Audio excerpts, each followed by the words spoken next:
J'ai peut-être raté mon tour de magie une fois, mais je ne le raterai pas deux fois, ok? Regardez bien, cette balle ne va jamais atterrir. Voilà, vous pouvez attendre longtemps, cherchez pas, ça atterrira pas. Bon, alors la chaise, on est bon. Putain! Les amis, aujourd'hui on va parler d'une théorie qui est géniale. Je l'aime, et celle-là j'en ai entendu parler beaucoup de fois en plus de ça, et c'est bien de la merde. Non, c'est pas de la merde, il est vrai, on peut y croire, on peut ne pas y croire, mais je pense qu'il est plus facile de ne pas y croire que d'y croire. Mais on y va! Dans cette histoire, on va parler un petit peu des Illuminati. Tout le monde connaît les Illuminati, ils nous gouvernent en secret, ils contrôlent les médias. Aujourd'hui on va pas parler des Illuminati en général, mais on va parler d'une branche spécifique des Illuminati, la branche du clonage. J'adore faire ce genre de vidéo.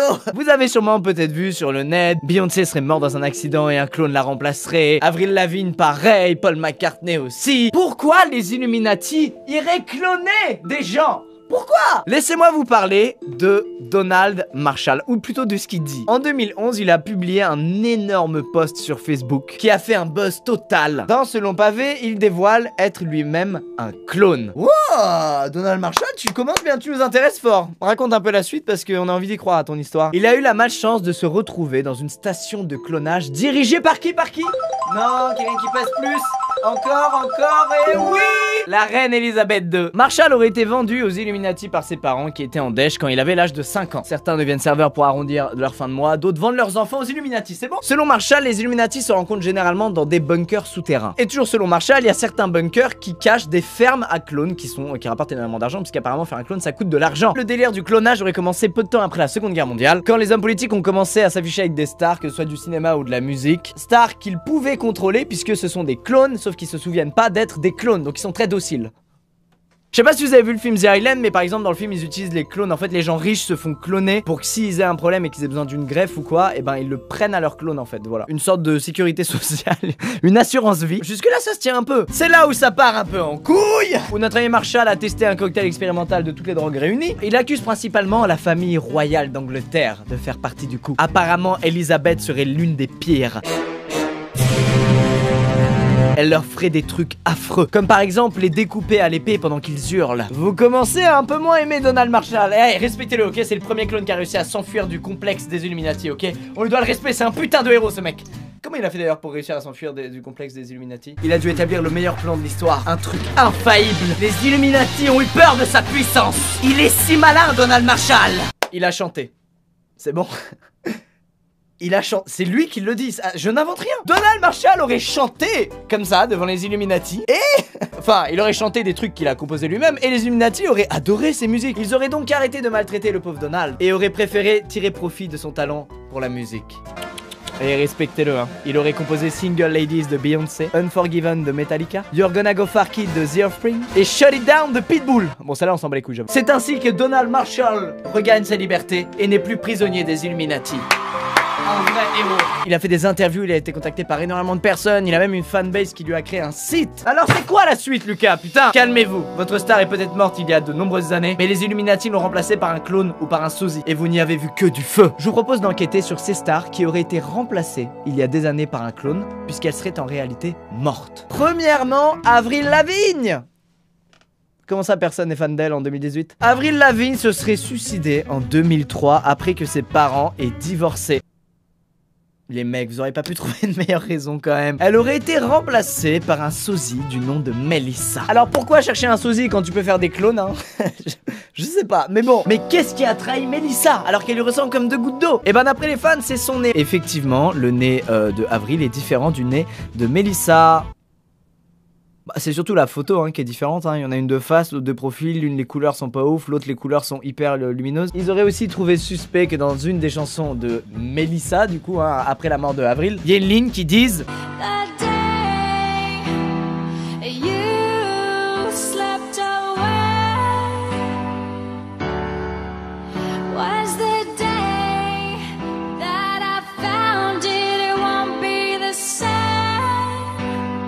Putain, mec, c'est sûr elle parle d'Avril. C'est sûr elle parle du jour où Avril est morte et qu'elle a su qu'elle allait devoir prendre la place d'Avril, c'est dingue. Ou alors elle parle de son chat, enculé. Les fans ont aussi trouvé une interview suspecte d'Avril Lavigne au Brésil, où ses réponses aux questions d'une journaliste qui croit à cette théorie sont un peu bizarres. I was reading on the internet and some people say that you were died, and this is a clone of you. Have you read about this? I didn't hear about it. I just. Menteuse, on voit clairement que t'en as déjà entendu parler. Tu peux pas dire j'en ai pas entendu parler alors que c'est un buzz total depuis des années. I just hear about it from. I'm hearing about it from you. Mas existem provas que você não é a Avril Lavigne. Well, I'm here. And I'm in Brazil. Não é verdadeiro. It's a clone. Avril, ta réaction est étrange. Mais peut-être est-ce la réaction normale quand un journaliste te dit que tu es un clone alors que c'est toi. Bon, c'en est tout pour Avril. Ou devrais-je dire Mélissa. Oh, on passe à quelqu'un d'autre. Tiens, ça m'a saoulé. Ok, on passe à Eminem. Eminem, dans les années 90, après le buzz total de son album Slim Shady, aurait été approché par les Illuminati comme bon nombre de stars après un buzz total, mais il aurait refusé, il aurait décliné leur offre. Oh non. Les Illuminati l'auraient donc tué dans un accident de voiture, c'est souvent ça en plus. Je vous assure, c'est souvent un accident de voiture. Et il l'aurait remplacé par un clone cette fois. Voyons voir ses différences. Ah, la courbe de ses cheveux aurait changé. Bah comme pour beaucoup d'hommes, hein, quand tu vieillis, oui, la courbe de tes cheveux change un peu. Je suis désolé de vous avoir rappelé que votre calvitie est bien réelle. Et pourquoi ils ont entouré l'oreille? L'oreille est différente? Bah attends, elle est carrément pareille mec, hein. Il y a des gros lobes en plus Eminem. Ok, alors je comprends pas l'argument là. C'est quoi, c'est l'espace entre le sourcil et les cheveux? C'est ça? Je sais même pas. Ça me fatigue. Attention alerte, les clowns des fois auraient des bugs. Et apparemment le clown d'Eminem aurait eu un bug en plein live à la télé le 7 septembre 2013 ou le 9 juillet 2013. C'est peut-être la date en américain, je sais pas. Introduce Marshall Mathers. Some of you may know him as Eminem, but he's going to join the Saturday Night Crew. Il est éclaté mon gars. Il est éclaté sa mère. Oh là là là là. C'est le pire truc qui peut t'arriver en live à la télé. Ensuite il passe un peu des extraits de ses sons et quand ça revient sur lui je vais voir la gueule qu'il fait. Est-ce qu'il est normal ou pas? Rick Rubin, who was helping produce that with you, Marshall, when you did that. Yeah, sorry. Live TV. Live TV freaks me out a little bit. No. Yes, I'm sorry. What was the question? That was Mr. Rubin, one of the... Oh là là, c'est horrible. Est-ce que c'est bel et bien un clone qui a bugué? Ou alors est-ce que c'est juste Eminem qui a décidé de prendre un peu de drogue, hein, avant cette interview et cette soirée géniale? On ne sait pas.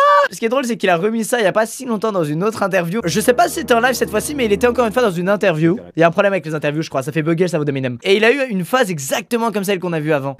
Actually, no, seriously, don't get trapped in my your head. Yeah, I wouldn't wish that on nobody. You should address the camera because right now there's a lot of people probably Stay out of my head.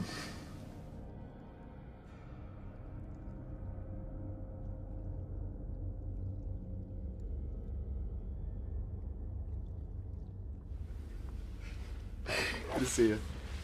Saying thank you. Thanks. Holy shit. J'avoue, là c'est quand même creepy. Surtout ce qui est creepy c'est qu'après avoir fait sa phase là, il a pas fait un petit smile en mode ah ce que j'ai fait c'était un peu drôle et tout. Il garde son sérieux de ouf. Ici, rien d'alarmant, une petite blague d'Eminem ou un petit ride de quelque chose avant. Alors attends. Ah là j'aime bien ça, celle-là elle est bien. Connaissez-vous les Beatles, ce célèbre groupe anglais? Comme Elisabeth II. C'est pas un hasard ça hein. Ils ont fait danser nos parents, ils les ont fait kiffer. C'était des modèles mon gars, des superstars. Mais apparemment Paul McCartney serait mort dans un accident de voiture. Encore en 1966. C'est la rumeur qui circulait à Londres à cette époque. Sauf que Paul McCartney en 2018 est toujours bel et bien en vie. Alors l'information serait-elle fausse ou serait-elle vraie? Paul McCartney aurait été remplacé par un sosie et non pas un clone. Apparemment ce serait le MI5, le service de renseignement britannique, qui aurait imposé au label de remplacer Paul McCartney par un sosie pour éviter de nombreux suicides chez les fans des Beatles. J'avoue, ça me paraît plus logique que ce soit le label des Beatles qui soit dit attends, il génère vraiment énormément d'argent. Si lui il est mort, c'est relou quand même. On va peut-être en mettre un autre comme ça continue à faire de la thune. La rumeur prend beaucoup d'importance après la sortie de l'album Abbey Road en 69. Parce que sur la pochette du disque, la configuration de la scène regorgerait de preuves montrant que Paul McCartney serait mort. Attention. Déjà, lui il est pieds nus, comme les personnes enterrées en Inde. À côté de lui, Ringo Starr est habillé en noir, qui est la couleur de la mort en Occident. John Lennon, quant à lui, est habillé en blanc, qui est la couleur de la mort en Orient. Pardon, je trouve ça drôle comme c'est. Mec, juste il s'habille en noir ou en blanc parce que c'est cool, c'est stylé quoi. George Harrison ferme la marche et son jean témoignerait du fait qu'il s'est chargé de la mise en terre. Il est le seul à ne pas marcher du même pas. Il tient également une cigarette dans la main droite alors qu'il est gaucher. Peut-être parce qu'ils ont choisi le profil droit pour faire leur photo et que s'il la tenait en main gauche, elle ne se voyait pas. Peut-être. Après, je balance ça, je veux pas faire de drama. De plus, la plaque d'immatriculation de la voiture en arrière-plan, LMW28IF, signifierait Living McCartney will be 28 if. Paul McCartney vivant aurait 28 ans si. Et au fond à droite, le van sombre serait un corbillard. Ah, franchement, elle est pas mal celle-là quand même, ça va loin, j'aime bien. Certains fans auraient même entendu John Lennon dire I buried Paul, ce qui veut dire j'ai enterré Paul, dans la dernière partie du son Strawberry Fields Forever. John Lennon s'est expliqué en disant qu'il a pas dit I buried Paul, mais qu'il a dit cranberry sauce. Ça me fait marrer, c'est fou. Ce qui n'a vraiment rien à voir. Les amis, c'est la fin de cette vidéo sur les Illuminati et le clonage, j'espère qu'elle vous aura plu. J'avoue, j'aime bien la théorie du des stars sont décédés, alors on les remplace par des sous-i ni vus ni connus, comme ça elles continuent de faire de l'argent. Maintenant, pourquoi des stars ont été remplacées par des clones et pourquoi d'autres non, alors qu'elles faisaient elles aussi énormément d'argent, je sais pas moi, Michael Jackson, Tupac, Amy Winehouse. Du coup, juste ça suffit à discréditer toute cette thèse des clones et des sosies, mais bon, c'est quand même rigolo. Et ça se trouve, à moi aussi je suis un clone. Allez, à très dans une prochaine vidéo pour parler d'autres théories. J'en ai d'autres sous la main que je kiffe. J'ai trop hâte de vous parler de tout ça. Je vous fais des bisous. À très vite.